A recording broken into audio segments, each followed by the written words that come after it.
Our government has not taken them seriously. It's beyond my comprehension, unless they have, some of the three-letter agencies have used them themselves in other parts of the world. We know that the technology was exported to affect an election in Argentina. That's admitted by our friend who wrote the affidavit about Hugo Chavez and his interest in Smartmatic. Again, in 2006, Carolyn Maloney wrote the Honorable John Snow, the Secretary of the Treasury, about the issues. Speaking of Smartmatic's leadership, one of the Smartmatic patent holders, Eric Coomer, I believe his name is on the web as being recorded in a conversation with Antifa members saying that he had the election rigged for Mr. Biden, nothing to worry about here, and they were going to F Trump. His social media is filled with hatred for the president and for the United States of America as a whole, as are the social media accounts of many other Smartmatic people. There has been widespread use of this. Dominion itself is utilized in 2,000 jurisdictions in 30 states. It has been uncertifiable in multiple states who realized all the problems that it had, including Texas.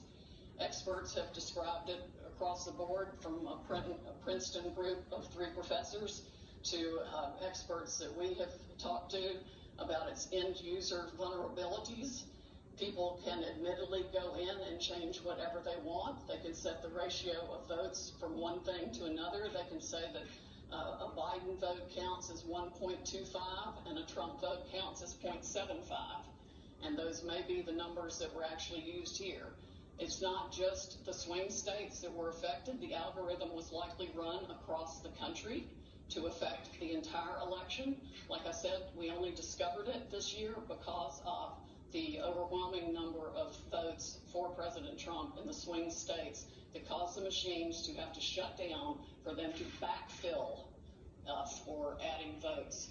We have evidence of different numbers of votes being injected into the system, the same identical, unique 6-digit number multiple times in at least 2 states that we've analyzed so far, and I'm talking about like 341,542 votes for Biden and 100,012 for Trump.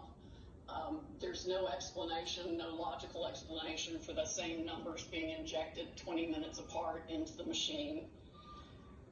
The software manual itself, you can download it from the internet, and I would encourage you all to read it because it specifically advertises some of these things as features of the system. Why it was ever allowed into this country is beyond my comprehension, and why nobody has dealt with it is absolutely appalling.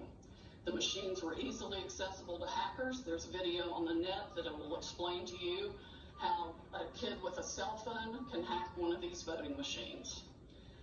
There's been no oversight of Dominion or its software. Workers in each county were trained by Dominion, but there's no evidence of any monitoring otherwise. We have testimony of different workers admitting that they were trained how to dispose of Trump votes and add to Biden votes. The software has a feature pursuant to which you can drag and drop any number of batches of votes to the candidate of your choice or simply throw them away. So we have mathematical evidence in a number of states of massive quantities of Trump votes being trashed, just simply put in the trash like you would on your computer with any file, and Biden votes being injected. That's addition to the flipping. I mean, it really happens in 2 ways. There's an algorithm that runs that automatically flips all the votes, and then each operator has the ability to go in, override settings. They can ignore a signature. They can ignore the top line of the ballot. They can go down ballot and select who they want to change the results for. The gentleman who founded Smartmatic, there's video of him on the internet explaining that, yes, at least one occasion he admits they changed 1 million votes with no problem.